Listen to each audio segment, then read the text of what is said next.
बैराग होने लगता है। कौन सी सच्ची बढ़िया मिलने की तड़प पैदा होती है और भक्ति करने का शौक बढ़ता है।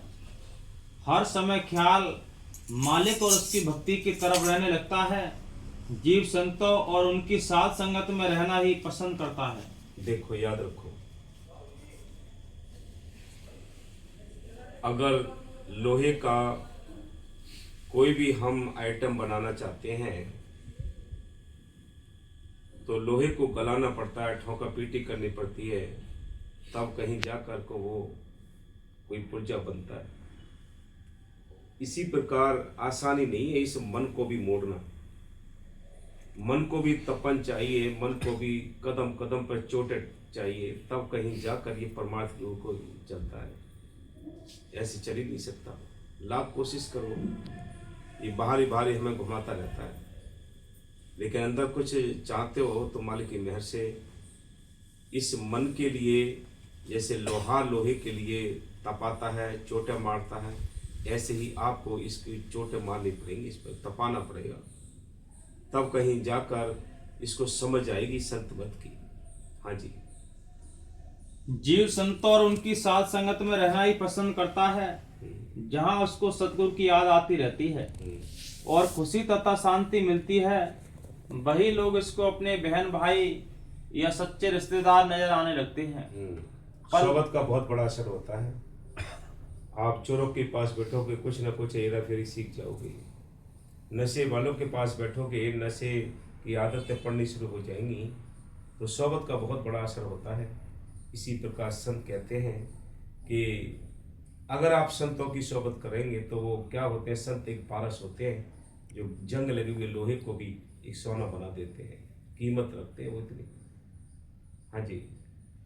पल भर के लिए भी उनसे दूर होना नहीं चाहता। पल भर के लिए जब प्रेम हो जाएगा ना, तो परमात्मा के कार्यों के बिना मन ही नहीं लगेगा। याद रखो, इस संसार का बोझ पड़ा हुआ है, जोर पड़ा हुआ है, इसलिए हमारा मन परमात्मा रूह खफी का होता है, तवज्जो नहीं देते।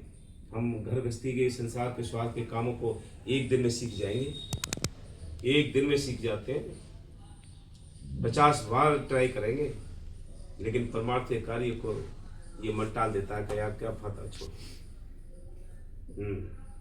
गुरु रामदास साहब फरमाते हैं कि संतों के वचन मेरे अंदर तीर की तरह गड़ गए हैं। हाँ। मालिक से मिलने की ऐसी तड़प पैदा हो गई जैसे एक प्यासे को पानी की हुआ करती है। उनके वचनों के तीर ने मेरे अंदर एक ऐसा दर्द पैदा कर दिया है जिसको केवल मैं ही जानता हूँ या मेरा मालिक जानता है। बस क्या सुना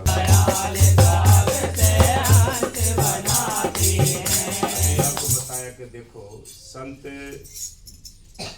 हमें ना मिलते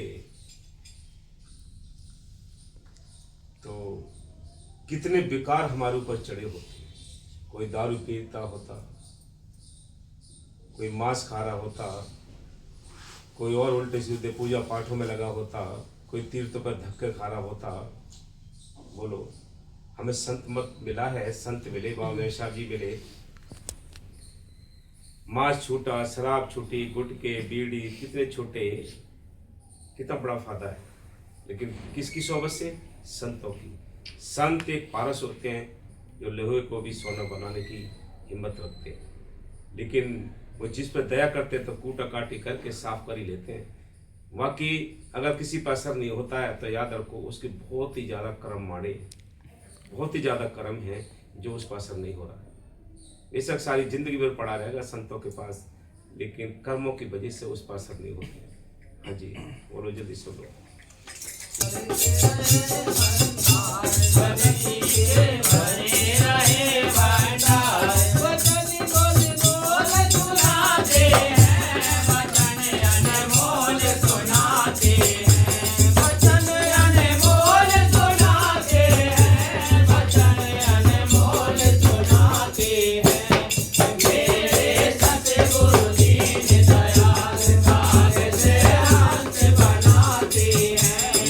अनमोल वचन उनको महसूस होते हैं जो संत मत में रचे पके होते हैं। बाकी सबको ये आम बातें लगती हैं। संतों के वचनों पर वही अमल करते हैं जो संत मत को अच्छी तरह जानते हैं, जिनके अंदर कुछ कशिश होती है, कुछ मल्ले की करंट होती है, वो जानते हैं कि भाई संतों के वचन क्या होते हैं, बाकी किसी को पता नहीं, भाई तो आम भाषा को समझते रहते हैं। हाँ जी। गुरु कुछ ना लेते पनदान, गुरु कुछ ना लेते पनदान, फिर भी करते वे कल्याण, फिर वे करते वे कल्याण। वो अपना माल लुटाते हैं, वो अपना माल लुटाते हैं, अपना माल लुटाते हैं। ये सतगुरु जी ने दयाल काग से अंत बनाते हैं। क्या लुटाते हैं? क्या है?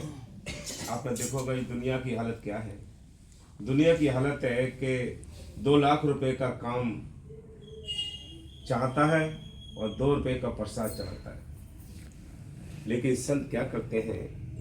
संत इसको फ्री में माल लुटाते हैं। कबीर साहब ने कहा है कि सीत मीत ही दे तू ग्राहक कोई ना, कि मैं इस दौलत के लिए, राम नाम की दौलत के लिए सीत मीत लुटाता हूँ, लेकिन फिर भी कोई ग्राहक नहीं मिलता। वो क्या हमसे लेते? कुछ नहीं लेते। हमसे पीतल लेते हैं, हमें सोना देते हैं। ये संत जो हमारे ऊपर दया करते हैं, वो हम क्या उनको दे सकते हैं? वो अपनी ही दया हमारे लिए बांटते हैं। हाँ जी। दुनिया के सताए लोग तो काटते, फिर भी सबके रोग। दुनिया के सताए लोग काटते, फिर भी सबका रोग। वे अपना गले लगाते हैं, वो अपने गले लगाते हैं, वो अपने गले लगाते हैं। ये सतगुरु जी दयाल काग से अंत बनाते हैं, काग से अंत बनाते हैं, काग से अंत बनाते हैं। मेरे कबीर सुनो भाई साधो, कबीर सुनो भाई साधो, वे भव से पार लगाते हैं, वो भव से पार लगाते हैं, वो भव से पार लगाते हैं, वो भव से पार लगाते हैं। मेरे सतगुरु जी ने दया काग से अंत बनाते हैं, मेरे सतगुरु जी ने दया काग से अंत बनाते हैं।